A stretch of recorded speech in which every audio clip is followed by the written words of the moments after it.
esse assunto tão importante, que é o phishing industrial, né? Ou seja, o que fazer quando você é o alvo.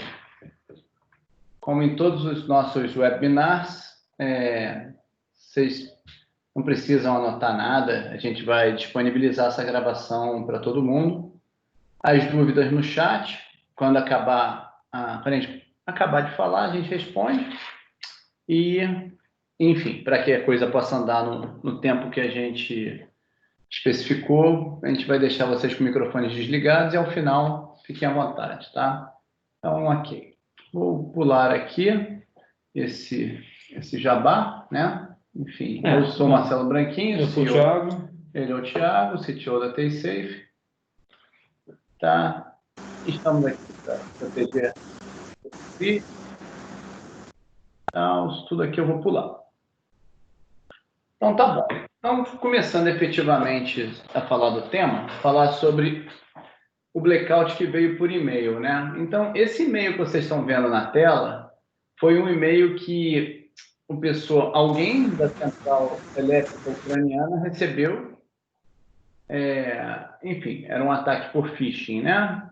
Esse e-mail, ele fez parte de um ataque que depois ficou conhecido mundialmente pelo nome do grupo que o proporcionou, que foi o Black Energy. A gente tem um vídeo que fala sobre esse ataque, eu vou passar aqui para vocês. Mas o resumo do ataque é que empresas de energia da Ucrânia receberam e-mails de spear phishing e 60 subestações de energia foram desligadas por até 8 horas. Né? Acho que a gente vai precisar descompartilhar. A gente vai precisar descompartilhar até ele compartilhar novamente para que esse vídeo tenha som. Vamos achar.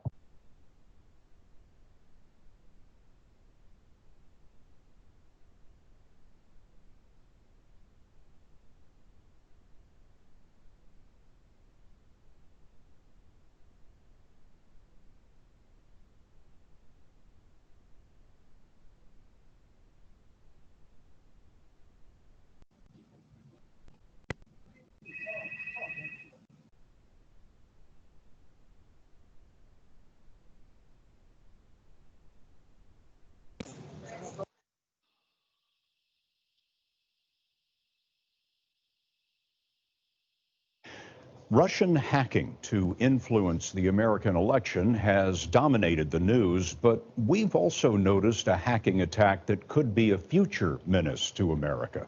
Last weekend, parts of the Ukrainian capital, Kiev, went dark. Holly Williams reports that Russia appears to have figured out how to crash a power grid with a click. Nearly 250,000 people lost power in this small Ukrainian city when it was targeted by a suspected Russian attack last December. Vasyl Pemchuk is the Electric Control Center manager and told us when hackers took over their computers, all his workers could do was film it with their cell phones. It was illogical and chaotic, he told us. It seemed like something in a Hollywood movie. The hackers sent emails with infected attachments to power company employees, stealing their login credentials and then taking control of the grid systems to cut the circuit breakers at nearly 60 substations. The suspected motive for the attack is the war in eastern Ukraine, where Russian-backed separatists are fighting against Ukrainian government forces. But hackers could launch a similar attack in the US. We can't just look at the Ukraine attack and go, oh, we're safe against that attack. Even if we just lose a portion, right? If we have New York City or Washington, D.C. go down for a day, 2 days, a week, how does life look like at that point? Rob Lee is a former cyber warfare operations officer in the US military and investigated the Ukraine attack. He told us some US electric utilities have weaker security than Ukraine. And the malicious software the hackers used has already been detected in the US. It's very concerning that these same actors using similar capabilities and tradecraft are preparing and are getting access to these business networks and getting access to portions of the power grid. In Ukraine, they restarted the power in just hours. But an attack in the US could leave people without electricity for days or even weeks, according to experts. Because, ironically, Scott, America's advanced automated grid would be much harder to fix. Holly Williams, thanks.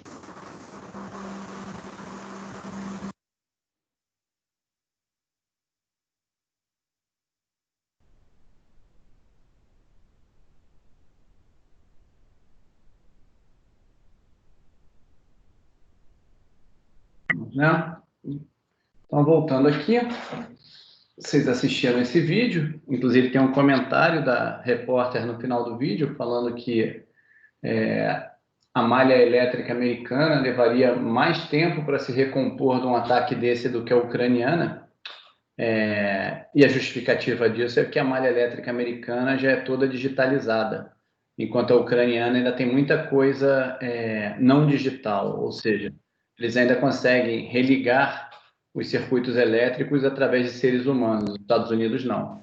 Então, um ataque por ransomware na malha elétrica americana poderia ser muito mais letal, dependendo do tempo que eles iam levar para recuperar os backups. Então, estudando um pouquinho esse ataque, para entender aonde entra o phishing nele, né? Então, temos aqui o hacker, que está fora da empresa. E ele manda um e-mail de spear phishing para alguém dentro da rede de TI, dentro da rede corporativa, né? Essa pessoa abre esse e-mail, que tem um anexo, roda esse anexo, e então é instalado um malware dentro da rede de TI. Através desse malware, o hacker consegue estabelecer uma conexão com a rede de TI e consegue roubar as credenciais de acesso dos usuários, invadindo o servidor, o AD lá da rede de TI. E aí, ele consegue, através de uma máquina da rede de TI, fazer um ataque de pivô para a rede industrial. Ataque por pivô é o ataque que você domina uma máquina para depois ir para uma outra máquina, tá?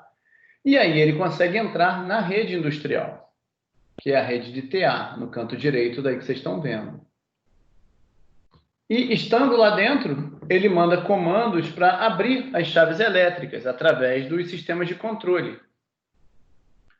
Logo depois, ele ataca os autômatos programáveis, os IEDs, e altera o firmware desses IEDs, ou seja, altera a programação deles. E mais do que isso, ele ainda corrompe a IHM, a interface homem-máquina, ou seja, ele destrói a interface que os operadores têm para poder restaurar o sistema. Esse foi o ataque do Black Energy. Ele é um ataque bastante moderno, mas o phishing ele não começou de agora. A primeira vez que se falou de phishing foi num artigo da HP, publicado em 1987. Aí, logo depois, 8 anos depois, a American Online lançou uma ferramenta de hacking chamada AOL, que foi usada contra os funcionários para roubar credenciais. A primeira menção da palavra phishing... Compartilhou aqui, não estava na tela errada. A gente está compartilhando errado? Não estava na tela pequenininha ali, do apresentador. Ah, claro.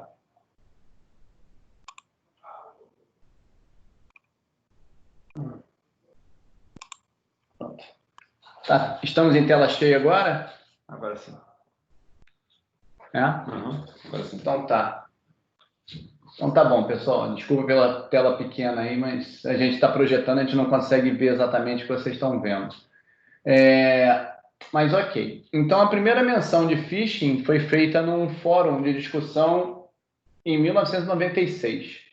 E em 2001 começaram a aparecer os primeiros ataques de phishing a bancos. A partir daí, esses ataques começaram a se massificar. E em 2003, os hackers começaram a registrar domínios fraudulentos, copiando o design dos sites, né? Existem ferramentas, são chamadas de snakes, que você pode copiar um site inteiro para um outro domínio e alterar apenas a interface de login. Aí as pessoas caem nisso, colocam suas credenciais e ele faz o post do usuário e da senha no site correto. Então, as pessoas são roubadas e nem percebem que acabaram de ser roubadas. Seguindo essa cronologia, em 2003, foi lançado um Worm MyMail, com foco em sites de pagamento. As vítimas inseriam suas informações pessoais em uma página parecida com a do PayPal e eram roubadas, né? Esse ataque já gerou um prejuízo de 2,4 bilhões. Em 2004, os golpistas se passaram pelo Departamento de Segurança Interna dos Estados Unidos, pela Receita Federal Americana e pela Agência Federal de Depósitos Bancários. Logo depois, teve alguns ataques importantes já no campo político, né? Enfim, na campanha, para roubar arrecadações de campanha para o John Kerry. E depois, em 2006, um ataque de phishing mirou credenciais do usuário MySpace. Em 2009, os ataques de phishing cresceram 250%. Em 2011, a RSA foi roubada, né? E roubaram, inclusive, o segredo do algoritmo que calcula esse número aí no SecureID. Ou seja, com o algoritmo em mãos, os hackers eram capazes de prever os números que iriam aparecer num determinado dispositivo, o que acabava completamente com a segurança do SecureID. Isso depois foi corrigido e hoje ele continua sendo um dispositivo seguro. Em 2013, o phishing começou a ser usado como vetor para outros ataques. E, no caso, o CryptoLocker se espalhou e infectou 250 mil computadores. Ou seja, era um ataque por ransomware que usava o phishing como vetor de entrada na empresa. Em 2014, o phishing foi considerado o maior causador de quebra de sigilo e violação de dados de vítimas como Sony, Target e Home Depot. Em 2015, a Receita Federal dos Estados Unidos recebeu alerta sobre ataque de phishing visando o contribuinte. Em 2016, um único computador infectado por phishing deu acesso a várias redes na NASA. E hoje em dia, em 2019, mais de 1 milhão de ameaças a dispositivos móveis no mundo inteiro, né? Ou seja, o phishing ele não mais tem como alvo apenas os computadores, os laptops, os PCs. Eles têm como alvo agora também os smartphones, os dispositivos pessoais. Então, é um outro tipo de ataque, né? Não estamos apenas falando agora de ataques por e-mail, mas também ataques por WhatsApp, por Facebook, por qualquer coisa que seja capaz, SMS, qualquer coisa que seja capaz de carregar um link ou carregar um exploit. Alguns ataques recentes iniciados por phishing, e aí já estamos falando de coisas industriais, de coisas de infraestruturas críticas, né? Então, temos aí ataques a instalações nucleares nos Estados Unidos, através de um ataque por phishing, ataques no Irã. Agora, semana passada, a Rússia está sendo acusada de roubar a pesquisa da vacina da Covid-19 e a descrição do ataque é através de um ataque de phishing que começou isso. Então, são inúmeros e cada vez mais populares. Sim, não, inclusive tem um ataque recente, a contas privilegiadas do Twitter também iniciou em phishing. Eles fizeram a campanha e arrecadaram 50 bitcoins nessa campanha maliciosa. Então, ok, depois desse breve histórico, vamos falar então do phishing, né? Phishing, a definição dela, segundo o Merriam-Webster, é uma fraude pela qual o usuário da internet é enganado, como por uma mensagem de e-mail enganosa, para revelar informações pessoais ou confidenciais que o fraudador pode usar ilicitamente. Esse é um e-mail clássico de phishing, né? Então, se vocês olharem o jeitão dele, esses itens de 1 a 9 são as coisas que você deve olhar no e-mail para, enfim, não cair num golpe desse, né? A primeira coisa lá em cima, de cima para baixo, um assunto urgente, ou seja, o phishing sempre tem um assunto urgente. No caso aí, um pagamento que declinou e você precisa fazer o update imediatamente. O segundo, um remetente quase conhecido, ou seja, um e-mail muito parecido com o de alguém que você reconhece. Normalmente impessoal, não te chama pelo nome, te chama por, enfim, usuário de alguma coisa. Erros gramaticais. Inclusive, o nosso está errado também, né? Erros de gramaticais. Ilustra bem. Erros gramaticais, ou seja, o erro de phishing está escrito... Você tem um e-mail com erros de português, às vezes erros grosseiros, né? Um link malicioso. Um link que, se você clicar nele, olha só, na figura, o mouse está em cima do link, que quem lê apenas o link vai achar que ele vai para o Apple Pay. Mas, no entanto, ele está indo para um outro servidor, nada a ver lá.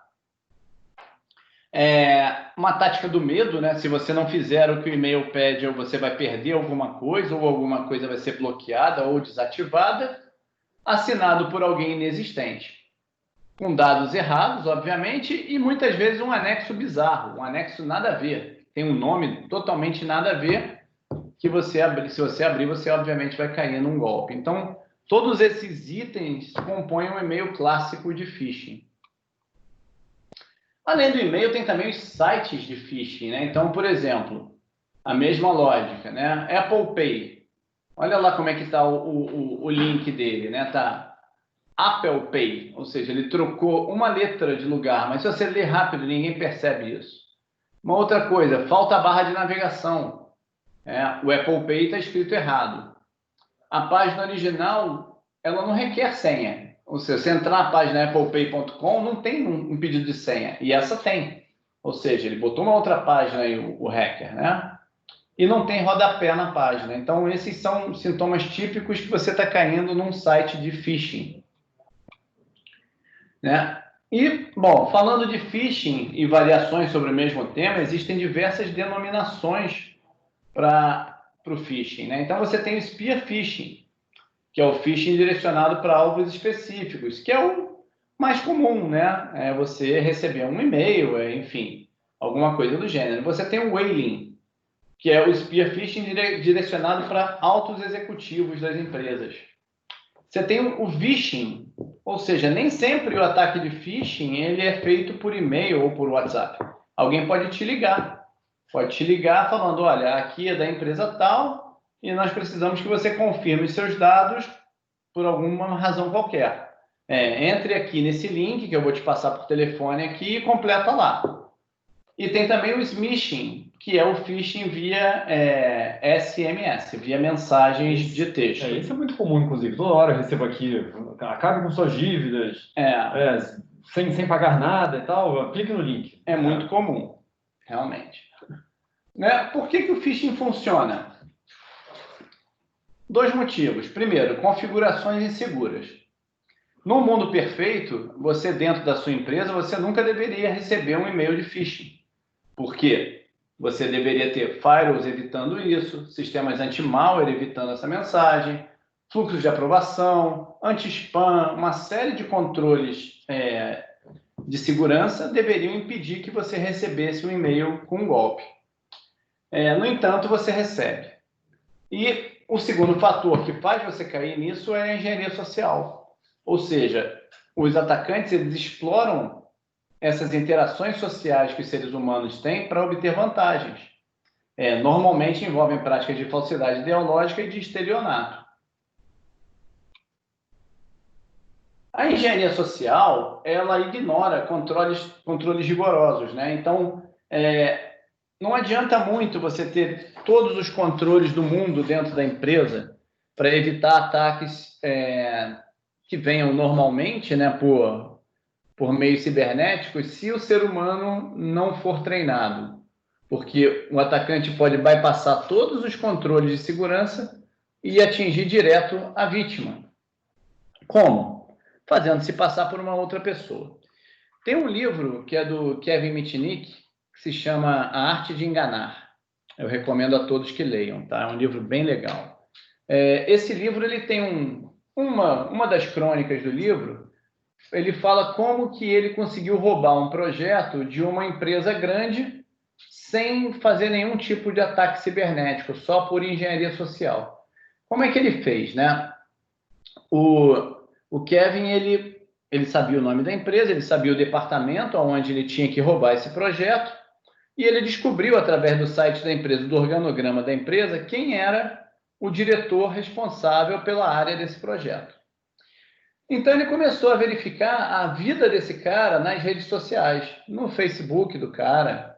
Começou a descobrir. E ele começou a descobrir que o cara tinha uma rotina de malhar todos os dias, de meio-dia às 2, no horário de almoço dele. Então, o que o Kevin fez? Ele mandou um fake mail, ou seja, um e-mail falso, no nome desse diretor, para a secretária do diretor.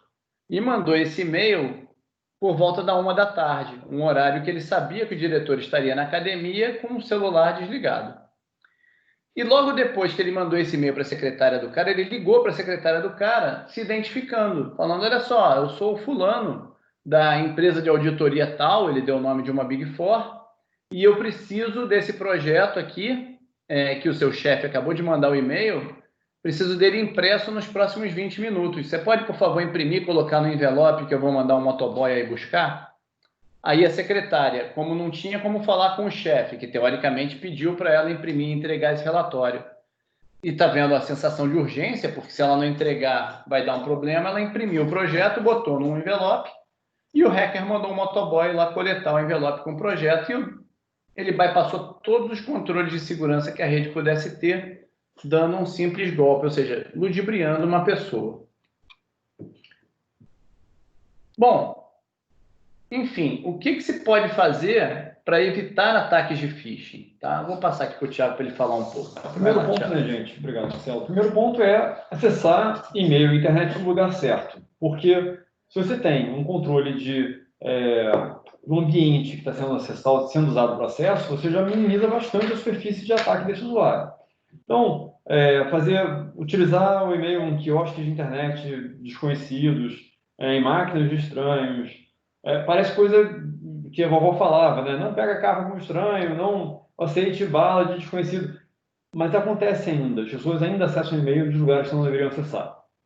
Então, para as empresas, de modo geral, de automação, né, que usam automação e têm as redes segregadas de TI e TA, é legal você colocar, por exemplo, um quiosque de acesso à internet que esteja fora da rede de automação.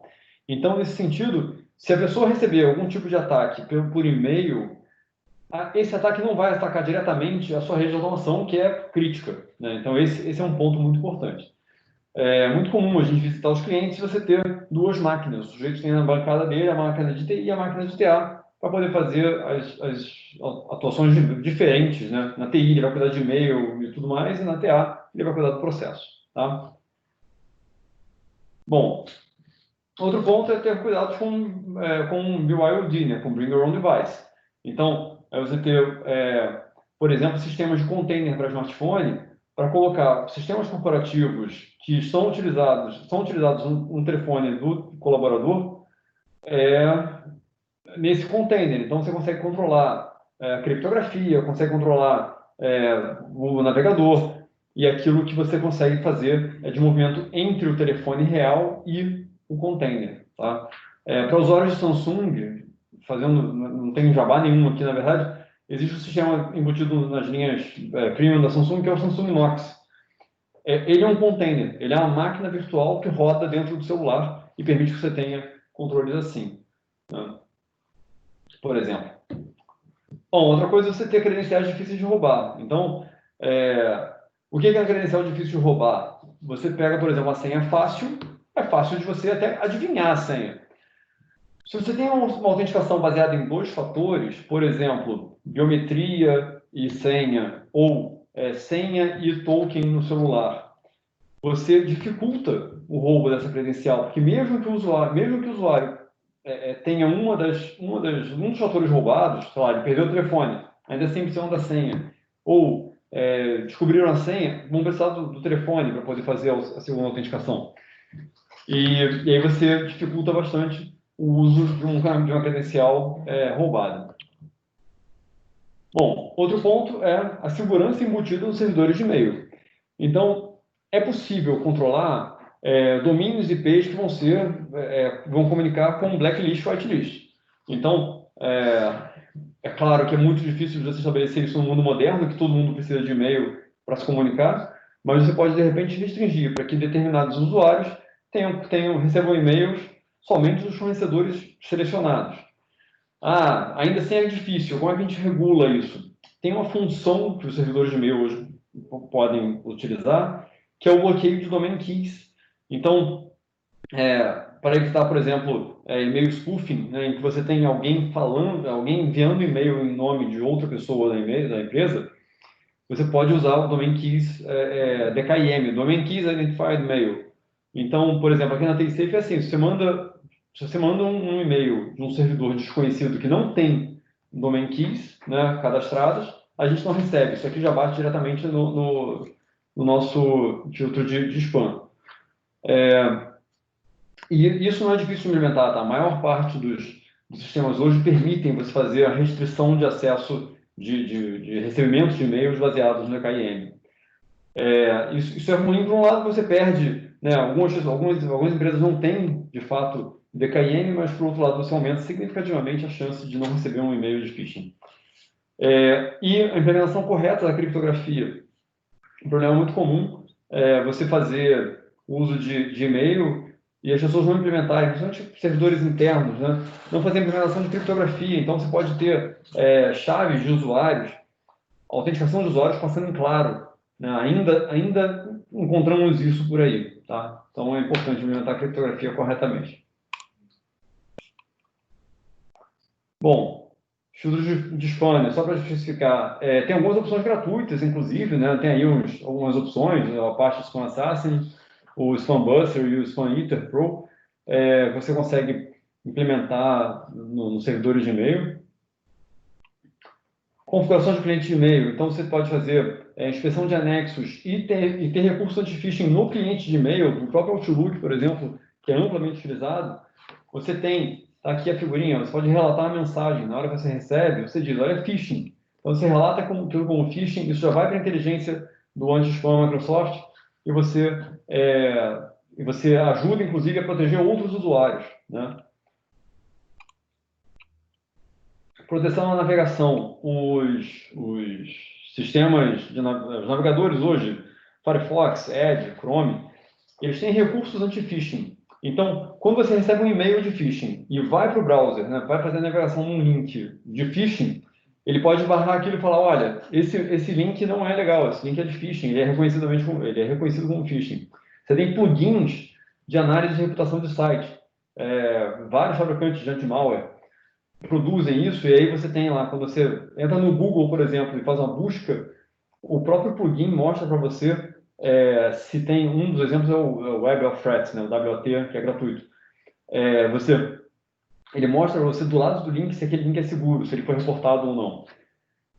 Bom, considerando o ambiente corporativo, firewalls de próxima geração fazem uma inspeção desse tráfego. Então, se você tem um usuário que está sendo levado para um site que é malicioso, né, que é reportado como phishing e tudo mais, o próprio firewall de próxima geração pode impedir esse acesso. Porque ele está inspecionando não somente o usuário que está indo para a internet, mas ele está inspecionando o conteúdo que está sendo trafegado e evitar esse uso. E como último item, mas não menos importante, é você fazer um monitoramento disso. Porque os erros de configuração acontecem. E é importante estar sempre reforçando a inteligência de segurança para que você tenha o melhor controle possível e estar sempre em contato com o usuário para que ele possa acompanhar, para que ele possa denunciar, né? Recebi um phishing aqui, olha, aí manda o e-mail de phishing para o pessoal da segurança poder analisar e colocar em blacklists, né? E mais do que isso, o monitoramento permite que você correlacione alertas de segurança. Então, você vai ter um e-mail que vai chegar pode gerar um alerta de phishing, você vai ter uma navegação para um site potencialmente malicioso, pode ser que você tenha uma instalação de algo na máquina do cliente, então você consegue ter vários elementos, juntando aí firewall, componente de endpoint e questões de controle de filtro de e-mail, que podem trazer elementos que vão juntar aquilo ali num CIEM, por exemplo, você vê, olha, tem um evento aqui malicioso que tem esses três componentes, eu preciso controlar isso. Então, ter a correlação desses itens é muito importante. Bom, esses são alguns controles técnicos. Passar para a segurança na camada 8, eu acho que é um ponto crucial aí. Você vai falar dele, Marcelo? Fala. Bom, a camada 8 é o usuário, né? O ser humano, que o modelo OSI só vai até a camada 7. Isso aqui é uma brincadeirinha. Políticas e procedimentos, né? Então, você tem que ter uma política clara, uma política de segurança clara, que responsabilize as pessoas pelas ações. E também passa com isso é muito importante, as pessoas reportem as tentativas de phishing. Ou seja, você não caiu num golpe de phishing, você reportar para a segurança da informação da empresa que, enfim, está acontecendo isso, para evitar que outros caiam. E também para fazer com que a segurança da informação reforce esses controles tecnológicos para evitar que esse e-mail não volte a ser recebido.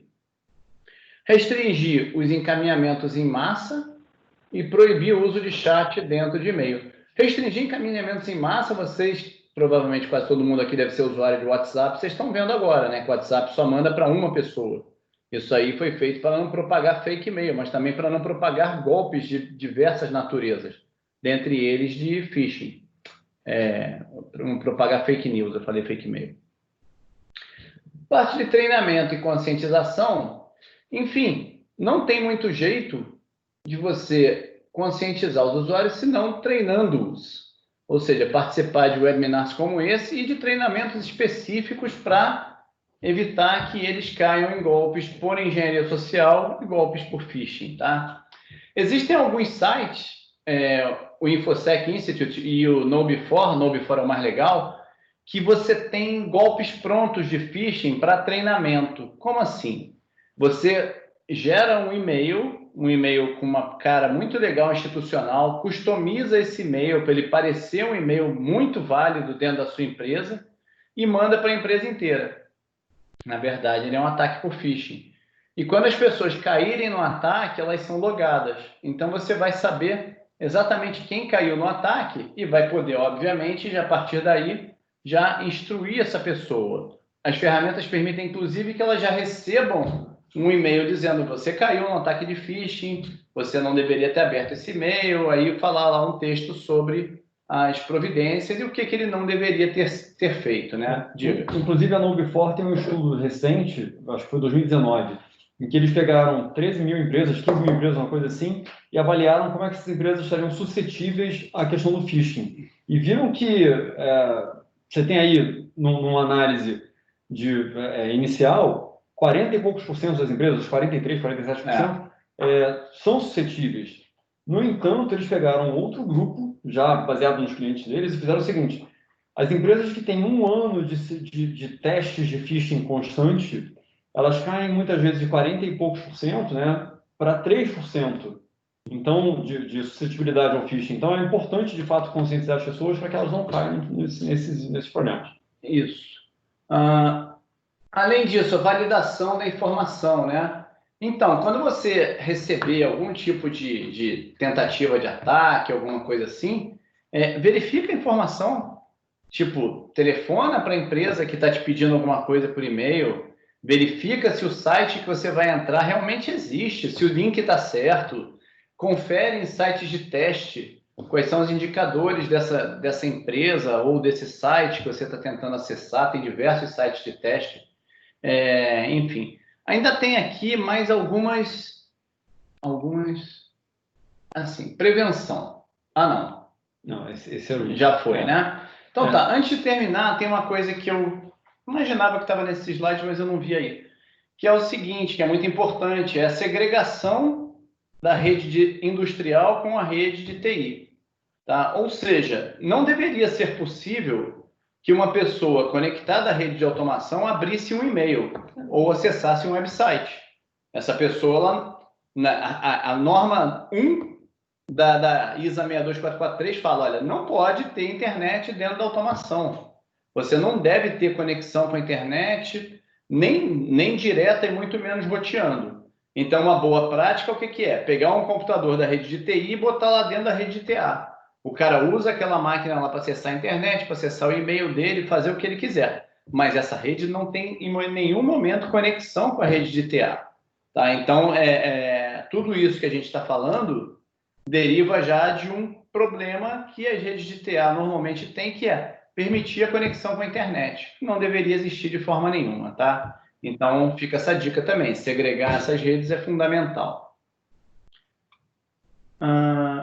Bom, chegamos ao fim da nossa apresentação. Então, agora a gente pode começar com a discussão, senhores. Fiquem à vontade para nos perguntar o que quiserem. Vou dar uma olhada aqui no chat, ver se alguém colocou alguma coisa. Tá. Aqui não. Eu vou... Thiago Branquinho é lindo, obrigado, gente, valeu. Mentira. Para a gravação, Thiago. Vou parar a gravação aqui. Tá.